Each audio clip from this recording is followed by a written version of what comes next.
Welcome back, my friends, to the show that never ends. I'm doing this little YouTube section again from the studio because when I recorded myself in the car on the way down today, I just gave it to the editing chaps who said, you're going to have to do it all again because you've chopped your head off.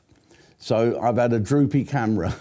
My camera has drooped and chopped my head off, so we're going to do it all again. And basically what I want to tell you all is that Salisbury Thursday is the only gig that isn't sold out on this Christmas tour, so you can get tickets there. Salisbury, City Hall, Salisbury, on Thursday night. Here's the little number that you call, and I'm looking forward to that.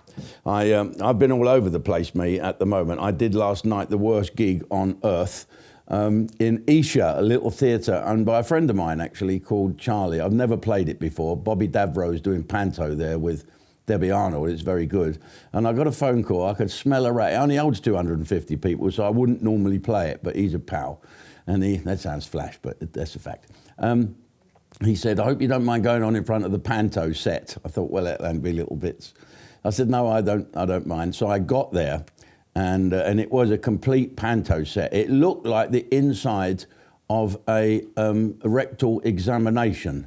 With roses all around it. And so I did the sound check, one microphone for 45 minutes, saying 1, 2, 1, 2. The speakers were by Fisher-Price. And Charlie's a nice man, he's really apologising. I never saw the sound bloke. He was hiding behind some sandbags with a machine gun in his little booth. And then we couldn't get the lights to work properly because they were set up for the panto and they didn't know how to alter them, so it was a nightmare. So after an hour of all that, I said, oh, fuck it, listen, I'll just do it, don't worry about it. And so then I walked on at 8 o'clock, having to guess when I was going on, and the mic wasn't working at all. So 10 minutes talking into a mic that didn't work, and then someone gave me another one that didn't work, and then the other one started to work but fed back and was all different, and the lights were all over the place. In the end, I said, well, look, you know, I shouted a bit, not at anyone, but I spoke up when the audience came in and had to speak very loud. And then I said, turn the lights off and just put the other stuff up. And he said to me at the interval, oh my God, I'm ever so sorry. I said, don't worry, Charlie, nobody died.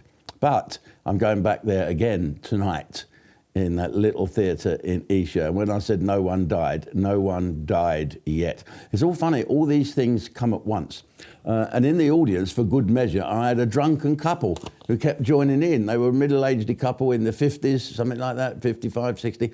And they were just joining in, so happy to join in. Obviously didn't know the rules. It was me to speak and them to listen rather than the other way around. So afterwards, Tash and I and Francie, we wanted to go to the Good Earth, a brilliant restaurant in Esher, very expensive but very lovely, shut. So Tash nipped up the road and found a lovely restaurant called the Giggling Squid. Now, I've heard of that, the Giggling Squid. It sounds quite quirky, doesn't it? So we ordered our food beforehand, and as it was a Thai restaurant, I said, I'll have a Thai red curry, can't go wrong, and boiled rice. So we went up there, and all the starters and all the food were dished up at once by these two young girls. One was a big-boned girl from sort of India looking, and the other one looked as if she was an assassin in Kill Bill 2. Anyway, the food was all served up, and it was pretty much unedible, really. Yeah, my Thai red curry was just like some bits of chicken dumped in brown gravy. Didn't taste like Thai. No coconut, no lime, no anything. So I brought it into question. What's this? She said, it's Thai green curry. I said, it isn't. She said, how do you want it then? Fine. Okay. And then the rice was basically had been left out for a couple of days and then warmed up. It was awful. And then the best bit was the papaya salad, which was all carrot and about 4 bits of papaya in it. Though I called the woman back and said, look, I'm sorry to complain again. Where's the papaya? You must have eaten that. Say squirrel. No. So that was it. And then we sent something else back and then something else back again. And it was awful. And it didn't need to be awful. It's quite a big place. It's well known. There was 4 people in there when we got there. And they said, you can't order a drink after 10:30 because of our licence. Do you ever know anywhere with a 10:30 licence? No, I don't think that happened. She must have been on Malaysian time. But if I was you, and I'm going to start doing some reviews of these places now. Shit hotels, shit pubs, shit thing. We don't want shit. We want good. It's bad enough having a shit country without having shit food to eat in it once you're there as well. So let's just move on another thing. Rest in peace to Headphones Norman, who died at Charlton Athletic when they were playing Portsmouth. They stopped the game 12 minutes in because of a medical emergency, and it turned out that headphones Norman. Here's a nice picture of him. Look, he's a West Indian descent chap who's been going to Charlton longer than me, well known and well loved. And the Charlton fans don't remember. Do you remember when PC Palmer was murdered by that maniac? PC Palmer was guarding the Houses of Commons, Houses of Parliament, and in came a bloke and stabbed him. Well, his seat is still there at Charlton, and all the red seats, there's one white seat, and that is for PC Palmer. So you Charlton fans are united. Even the Portsmouth fans now want to raise some money for this poor chap that passed away. So good for them, a good move to do. The other thing I want to talk about is Lee Anderson from Reform. He came and stayed with me the other evening. We went out to dinner, and he was talking to me about the absolute bollocks that this Labour Party are coming out with just to make life difficult for everyone. It's like they're going to punish everybody. This digital ID system, what's that about? So he stood up at one of these committee rooms and he was very articulate and he said, Mr. Whatever. And he was getting heckled as well. Of course he was, by all the lefties, because he takes no bullshit. He said, they're about the ID system. Why do we need digital ID? We've got a driving licence. And if you say you can't go to work without a digital ID, well, hang on, you've got a national insurance number. Everybody has to provide their national insurance number if they take a job or are offered a job.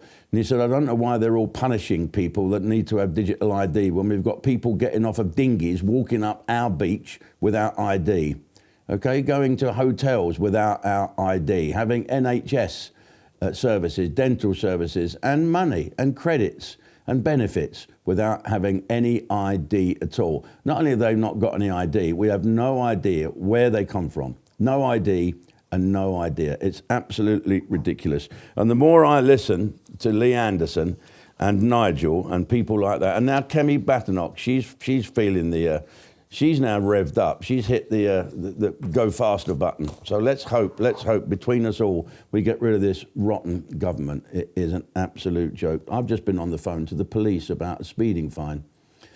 They don't listen at all. It's all about form filling. Fill the form, sign it.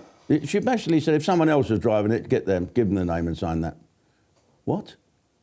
No, they don't take it seriously. It's just a way of earning money, isn't it? Everything is about money.